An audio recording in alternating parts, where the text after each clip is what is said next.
لوگوں اپنے پروردگار سے عاجزی سے اور چپکے دعائیں مانگا کرو، وہ حد سے بڑھنے والوں کو دوست نہیں رکھتا، اور ملک میں اصلاح کے بعد خرابی نہ کرنا، اور اللہ سے خوف رکھتے ہوئے اور امید رکھ کر دعائیں مانگتے رہنا، کچھ شک نہیں کہ اللہ کی رحمت نیکی کرنے والوں سے قریب ہے۔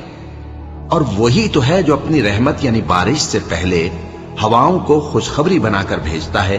یہاں تک کہ جب وہ بھاری بھاری بادلوں کو اٹھا لاتی ہے تو ہم اس کو ایک مری ہوئی بستی کی طرف ہانک دیتے ہیں، پھر بادل سے بارش برساتے ہیں، پھر بارش سے ہر طرح کے پھل پیدا کرتے ہیں۔